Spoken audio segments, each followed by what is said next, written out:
तो इस वीडियो में मैं आपको बताने वाला हूँ वृषभ लग्न की कुंडली में आप कैसे देख सकते हैं कि आपकी कुंडली में महाधनी योग है। तो अगर 2 नंबर से आपकी कुंडली स्टार्ट हो रही है तो वो आपकी कुंडली वृषभ लग्न की कुंडली है, जो वृषभ राशि से स्टार्ट होती है। तो यहाँ पे आपके जो है धनेश बुध बनते हैं, जहाँ पे 3 नंबर लिखा है वो आपके धनेश बुध है। और आपके लाभेश जो है वो बनते हैं गुरु, जहाँ पे 12 नंबर लिखा है।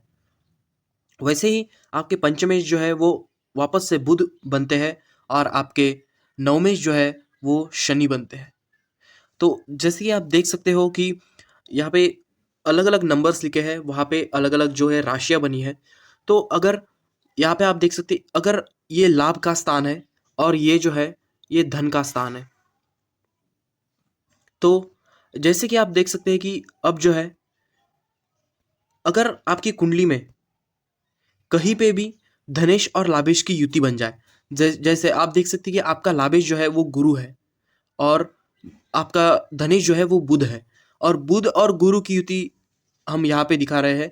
अगर बुध और गुरु की युति अगर लाभ स्थान में बन जाती है तो ये एक महाधनी योग बन जाता है।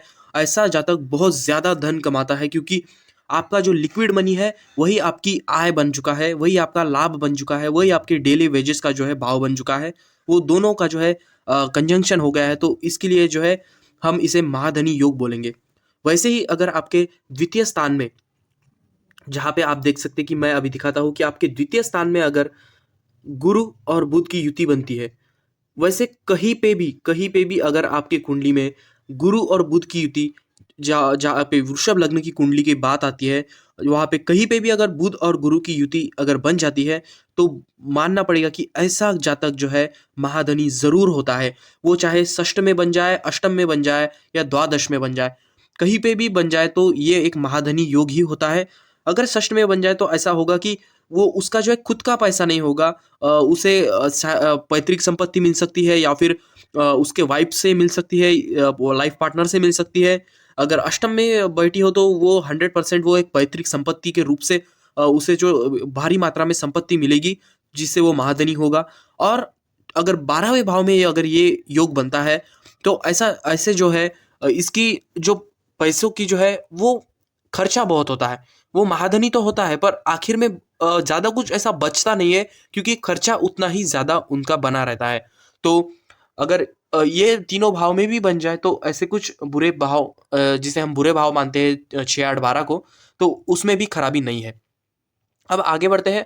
अगर आपकी युति, अगर यहाँ पे बुध, जहाँ पे पंचमेश जो है बुध बनते हैं, बुध और शनि की युति, जो पंचम और नवम स्थान का जो है अधिपति शनि है, तो इन दोनों की युति या फिर दृष्टि संबंध हो जाए तो ये भी एक महाधनी योग हो जाता है।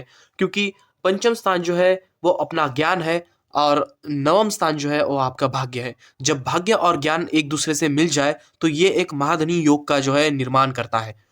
वैसे ही अगर इनकी दोनों की युति कहीं पे भी बन जाए, अभी यहाँ पे हम यहाँ पे दिखा रहे हैं, यहाँ पे अगर इन दोनों की युति बन जाए तो ये भी एक महाधनी योग बन जाता है। वैसे ही जैसे कि आप देख सकते हैं कि यहाँ पे लाभ लाभेश बनता है गुरु, और नवमेश बनता है शनि।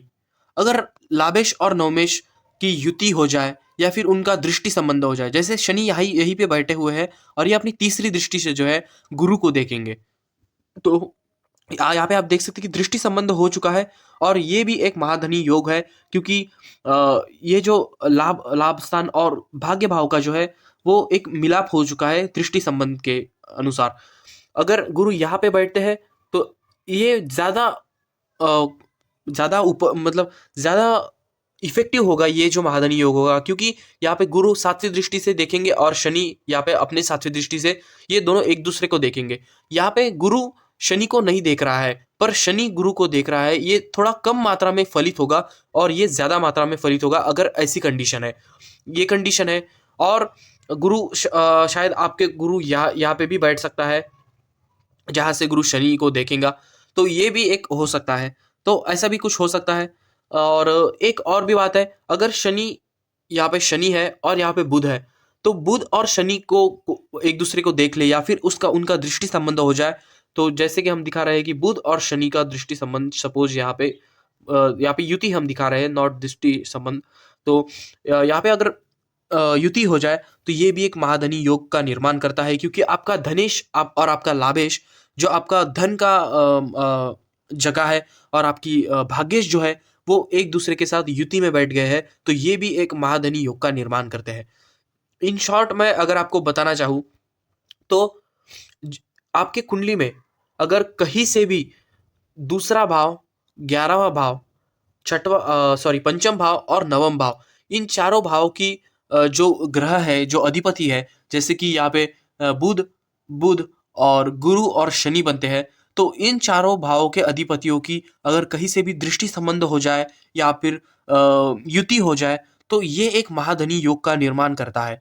अगर आपके कुंडली में कहीं पे भी अगर किसी भी कुंडली में अगर 12वें भाव में अगर शुक्र बैठा है, तो ये तो कहना ही क्या, ये बहुत धनी परिवार में ऐसा जातक जन्म लेता है।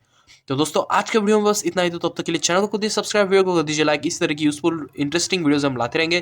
तब तक के लिए good bye and thank you.